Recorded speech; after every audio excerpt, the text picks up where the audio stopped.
শবে মেরাজে কোন রোজা বা আমল আছে কিনা দয়া করে কোন হাদিস থেকে আমাদেরকে বলবেন।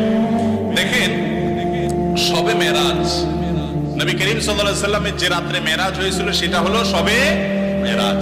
সেটা হয়েছে 1400 বছর আগে, 1400 বছরেরও বেশি সময় আগে এটা হয়েছে। এখন কি কারোর মেরাজ হয়?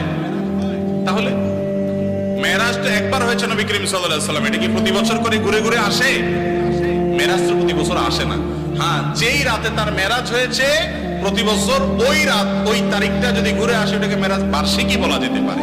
যাই হোক, নবী করিম সাল্লাল্লাহু আলাইহি সাল্লামের মেরাজ সম্পর্কে হাফেজ ইবনে হাজার আসকালানী, ইমাম ইবনে তাইমিয়া, ইমাম ইবনুল কাইয়িম রাহিমাহুল্লাহ সহ পৃথিবীর বড় বড় পণ্ডিত আলেম যারা আছেন, যাদের ইলম থেকে উপকৃত হওয়া ছাড়া কোনো উপায় নাই এমন অবস্থা, সেই সমস্ত মুহাদ্দিস এবং উলামাদের বক্তব্য হলো নবী করিম সাল্লাল্লাহু আলাইহি সাল্লামের মেরাজ হয়েছে এটা সত্য নয় বরং মহাসত্য, কিন্তু কোন মাসে হয়েছে, কোন তারিখে হয়েছে এই বিষয়ে নবী করিম সাল্লাল্লাহু আলাইহি সাল্লামের কোন হাদিস থেকে পরিষ্কারভাবে স্পষ্টভাবে বিশুদ্ধ কোন বর্ণনা দ্বারা কোনোভাবে প্রমাণিত না।